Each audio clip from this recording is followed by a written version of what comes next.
Hello, hello, je suis Estelle B, avocate en droit des affaires et en droit des sociétés. Aujourd'hui, on continue sur le thème de la semaine, votre stratégie pour allier votre activité professionnelle et projet personnel. Je veux qu'on parle d'un mot aujourd'hui que vous avez peut-être entendu, mais que vous n'avez jamais vraiment osé creuser. C'est la fameuse holding. Et là, tout de suite, je vous vois venir. Ouh là là, ça a l'air bien compliqué. C'est pas pour moi, c'est pour les start ou les mecs en costume qui font de l'optimisation fiscale sur un coin de table. Sauf que non, la holding, c'est avant tout un outil, un levier. Et parfois, c'est exactement ce qu'il vous faut pour structurer votre activité, investir, vous protéger, mais également préparer votre transmission.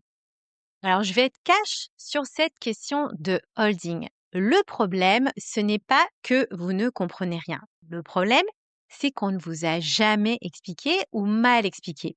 Le mot holding, vous l'avez peut-être entendu au détour d'un déjeuner en famille, entre deux réflexions de tonton Jean-Michel qui se croit expert en tout parce qu'il a lu un article sur LinkedIn.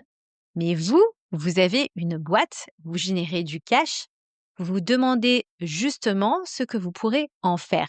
Et personne ne vous dit que vous pourriez structurer tout ça autrement. Et c'est là que le doute s'installe. Je ne suis pas une experte, je laisse ça aux mecs qui s'y connaissent.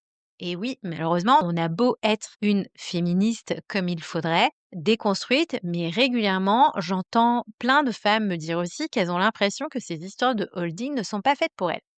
C'est un peu flou, je n'ai pas envie de faire une bêtise. Je ne suis pas sûre d'être assez avancée pour ça. Mais justement, ce n'est pas réservé à ceux qui font du bruit. C'est particulièrement utile pour les femmes qui veulent reprendre le lead sur leur trésorerie, leur fiscalité, mais également sur leur capacité d'investissement. Alors de mon côté, je vais essayer de vous expliquer donc ce qu'est une holding de manière simple. Une holding, c'est une société qui en détient une autre tout simplement. Dans votre cas, on parle souvent d'un montage où vous allez créer une société mère, donc qui va constituer votre holding, qui va venir détenir 100% des actions de votre société d'exploitation actuelle, votre SASU ou bien votre EURL. Elle va venir détenir cette holding, celle qui génère du chiffre d'affaires, celle qui va venir facturer vos clients. Et là, lorsque vous avez une holding, les règles du jeu changent. Premier intérêt de ces nouvelles règles du jeu, la fiscalité sur les dividendes. Normalement, quand vous vous versez des dividendes directement depuis votre société à titre personnel, vous allez sans doute devoir payer la flat tax de 30%. Mais avec une holding, si vous remontez ces dividendes à votre holding et non à vous directement, vous pourrez, dans certaines conditions, bénéficier de ce qu'on appelle du régime mère-fille. En gros, 95% de ces dividendes ne seront pas imposés. Ce qui veut dire que si votre société fait 30 000 euros de bénéfices, vous pouvez remonter presque toute cette somme au sein de la holding sans vous faire assassiner par les impôts. Alors, encore une fois, je l'ai indiqué, il y a des conditions, donc attention, ce n'est en aucun cas automatique, donc pensez à faire vérifier ces conditions par des experts ou par des avocats. Deuxième intérêt de cette holding, vous pouvez investir sans toucher à votre rémunération personnelle.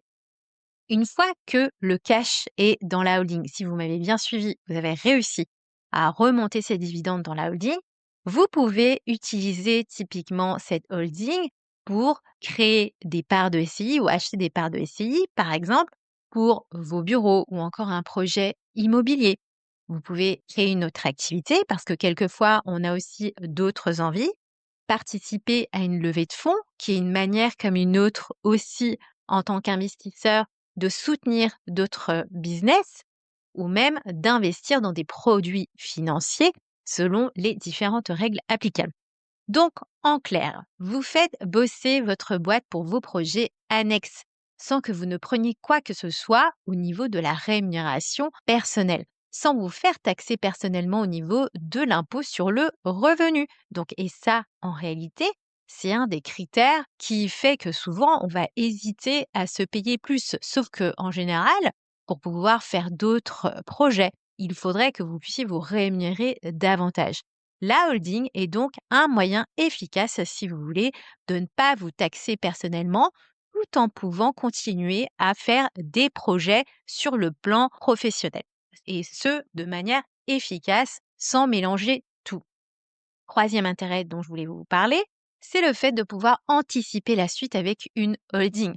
Cette holding va vous permettre de préparer une transmission, protéger un conjoint, intégrer des enfants au capital ou bien quelquefois aussi accueillir un associé. Bref, vous devenez stratège. Et c'est là que ça devient puissant parce que ce montage que beaucoup de mecs de la tech vont venir dégainer comme un jouet fiscal peut en réalité vous aussi vous servir comme levier financier pour pouvoir construire, transmettre ou encore protéger les gens que vous aimez.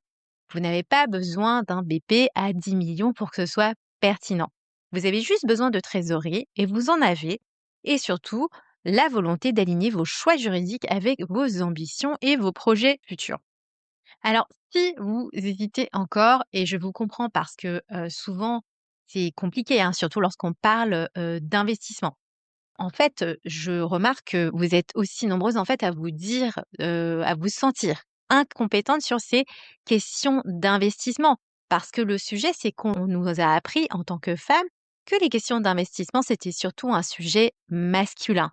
Et ça, ce n'est clairement pas de votre faute parce que les questions patrimoniales dans les familles sont encore largement réglées par ce qu'on appelle, entre guillemets, «les bons pères de famille», les hommes. Et nous, en tant que nouvelle génération de femmes entrepreneurs, de professions libérales ou indépendantes, je pense qu'il y a une carte à jouer pour vous aider justement à gérer cette activité comme il le faudrait. Si vous avez de la trésorerie, vous avez des idées et que vous souhaitez sécuriser votre avenir, la solution de la holding peut être un outil pour vous.